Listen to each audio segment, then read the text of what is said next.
Paz e alegria a todos. Hoje eu vou fazer uma recomendação, eu acho que é uma ótima oportunidade de leitura para esse nosso período de recolhimento. É o livro Paulo e Estevão, ditado pelo Emmanuel ao Chico Xavier.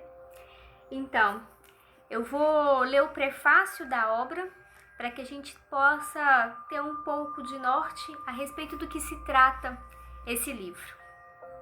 Breve notícia. Não são poucos os trabalhos que correm mundo relativamente à tarefa gloriosa do apóstolo dos gentios. É justo, pois, esperarmos a interrogativa: por que mais um livro sobre Paulo de Tarso? Homenagem ao grande trabalhador do Evangelho ou informações mais detalhadas de sua vida? Bem, quanto à primeira hipótese, somos primeiros a reconhecer que o convertido de Damasco não necessita de nossas mesquinhas homenagens. E quanto à segunda, responderemos afirmativamente para atingir os fins a que nos propomos, transferindo ao papel humano, com os recursos possíveis, alguma coisa das tradições do plano espiritual acerca dos trabalhos confiados ao grande amigo dos gentios. Nosso escopo essencial não poderia ser apenas rememorar passagens sublimes dos tempos apostólicos, e sim apresentar, antes de tudo, a figura do cooperador fiel na sua legítima feição de homem transformado por Jesus Cristo e atento ao divino mistério. Esclarecemos ainda que não é nosso propósito levantar apenas uma biografia romanceada. O mundo está repleto dessas fichas educativas, com referência a seus vultos mais notáveis. Nosso melhor e mais sincero desejo é recordar as lutas acerbas e os ásperos testemunhos de um coração extraordinário que se levantou das lutas humanas para seguir os passos do Mestre num esforço incessante. As igrejas amornecidas da atualidade e os falsos desejos dos crentes nos diversos setores do cristianismo justificam as nossas intenções. Em toda parte, a tendência à ociosidade do espírito e manifestações de menor esforço. Muitos discípulos disputam as prerrogativas de Estado, enquanto outros, distanciados voluntariamente do trabalho justo, suplicam a proteção sobrenatural do céu.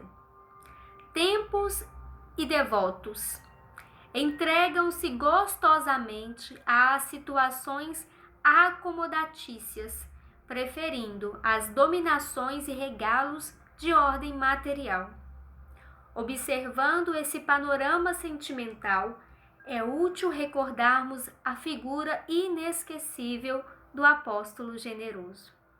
Muitos comentaram a vida de Paulo, mas, quando não lhe atribuíram certos títulos de favor gratuitos do céu, apresentaram-no como um fanático de coração ressequido.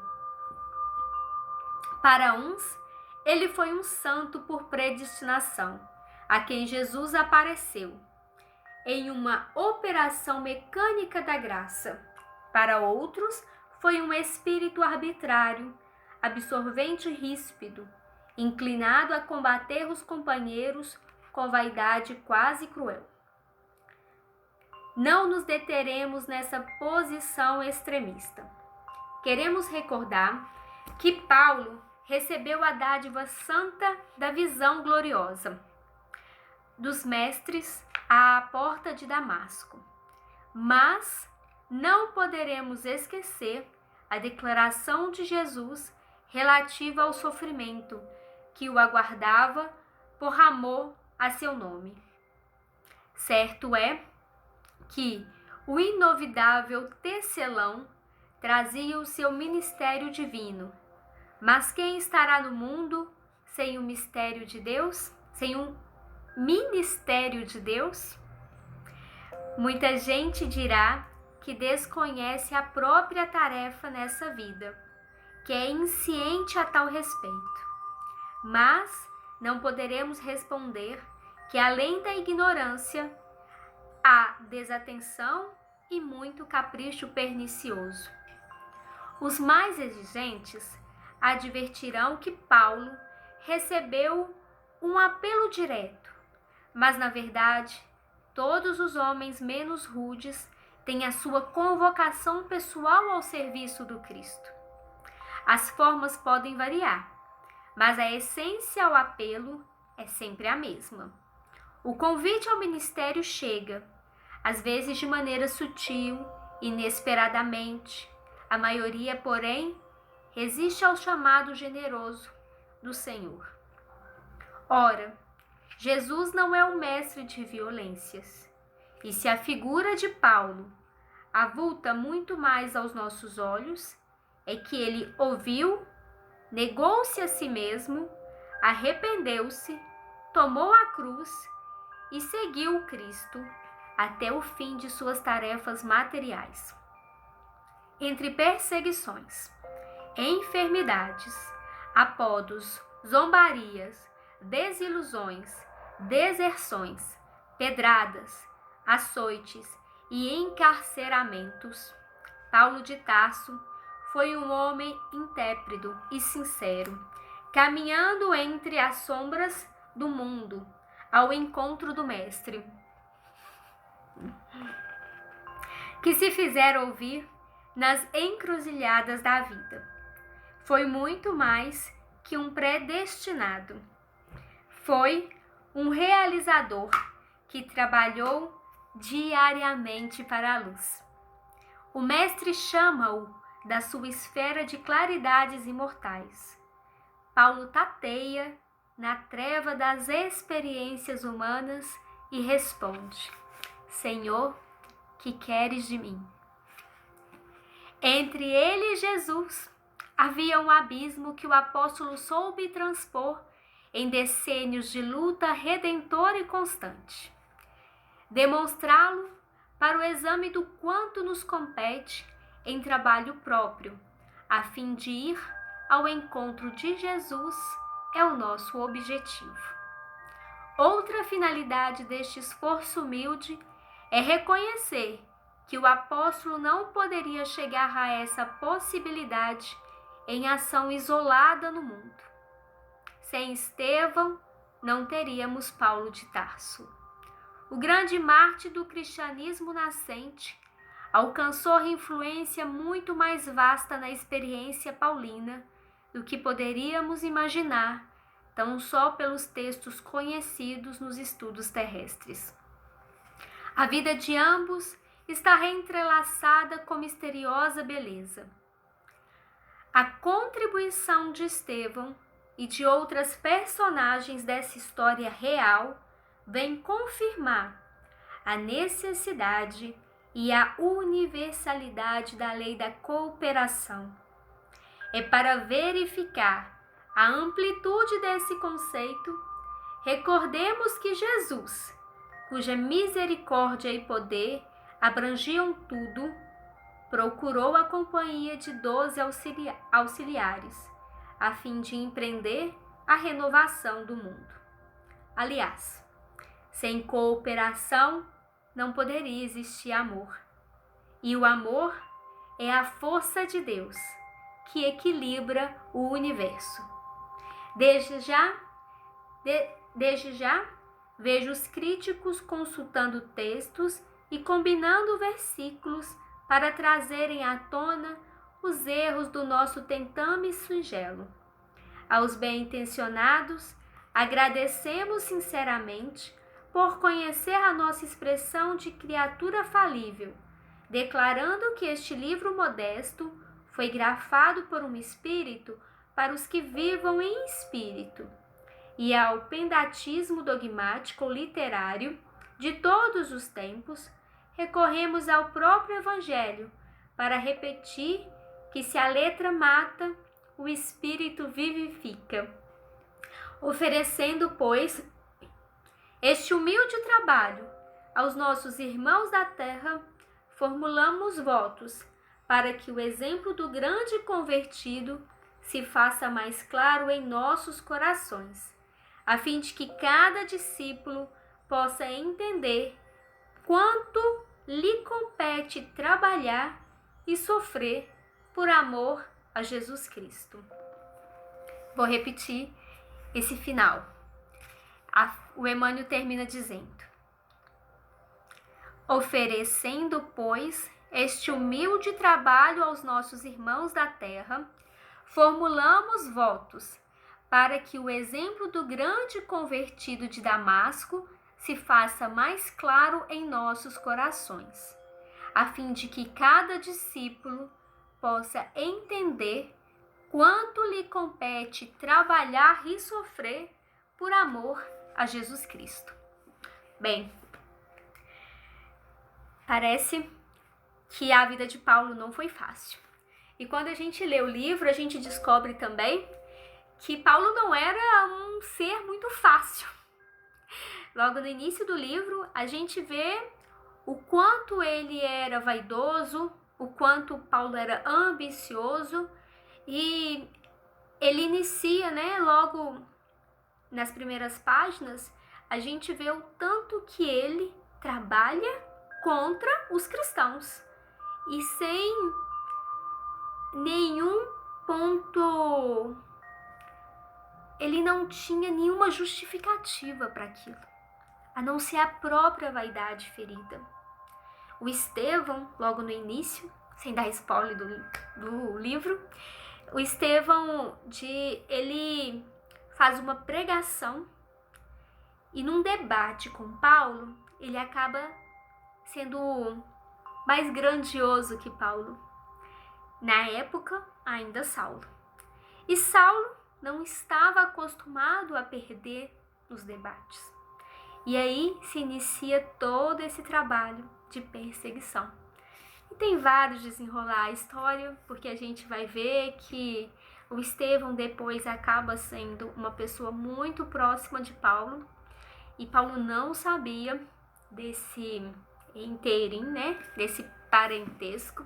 Só depois que ele faz toda a perseguição, que acaba culminando na morte do Estevão, como a gente já sabe. O Estevão morre, é o primeiro mártir do cristianismo após o próprio Mestre Jesus. E aí começa a tarefa de Paulo. Ele mesmo depois da morte de Estevão ainda demora um tempo para se aproximar do Cristo.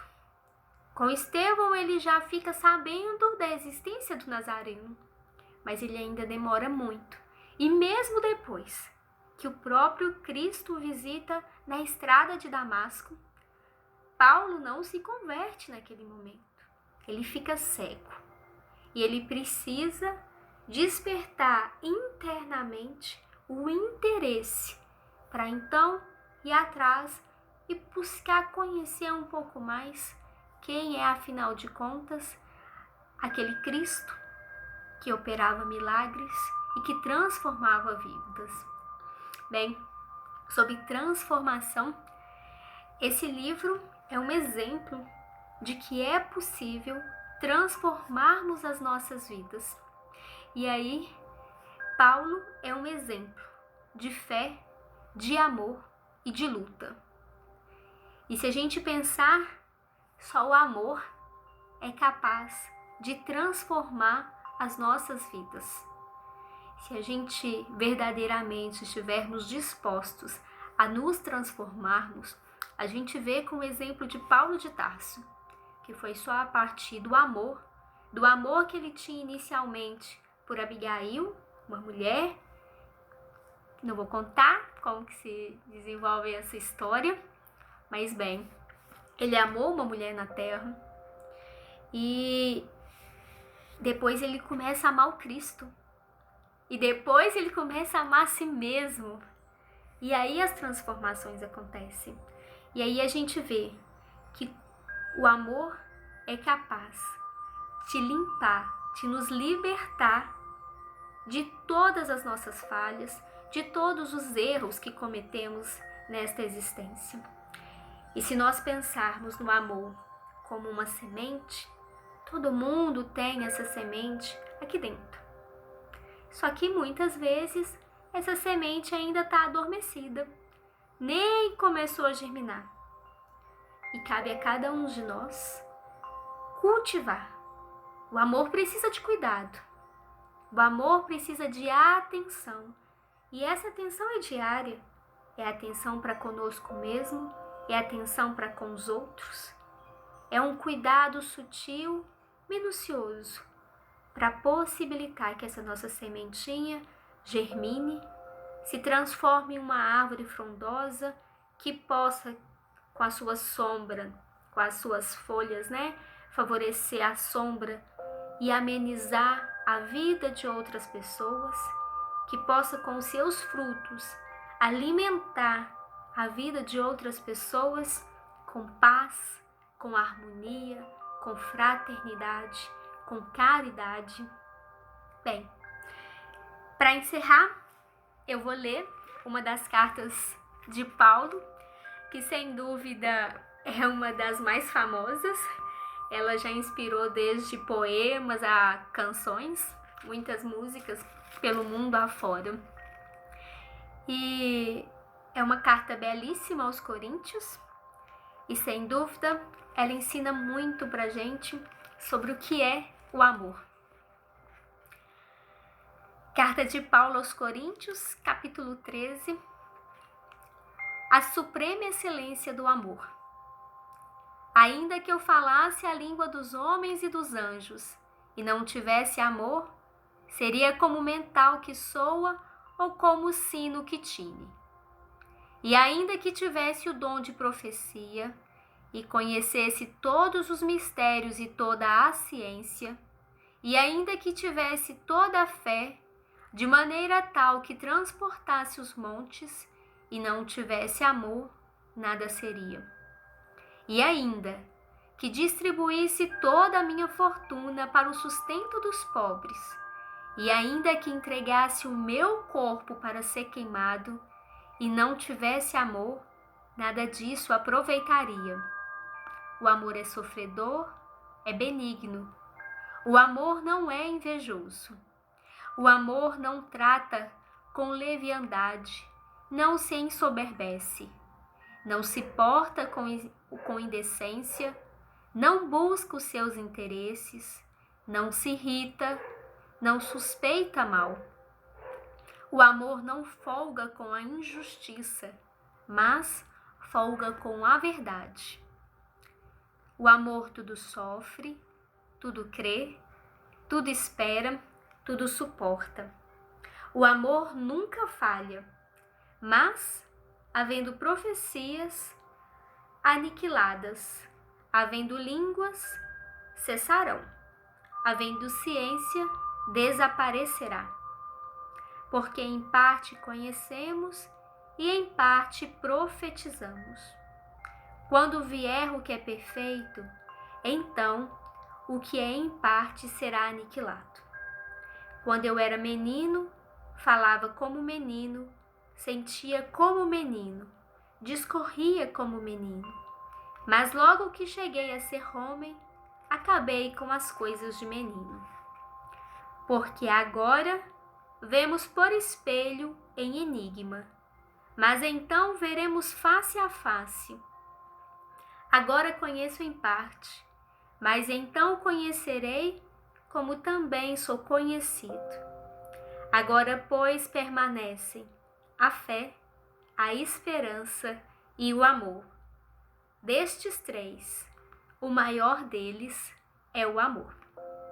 Bem, com essa carta de Paulo, esperamos que esse vídeo possa ajudar neste momento a trazer um pouco mais de esperança, um pouco mais de amor para as nossas vidas e que possamos cuidar da nossa sementinha, possibilitar que ela germine no nosso dia a dia, que possamos fazer com que essa árvore cresça forte, sadia e que possa abençoar a vida de muitas pessoas, além da nossa. Gratidão.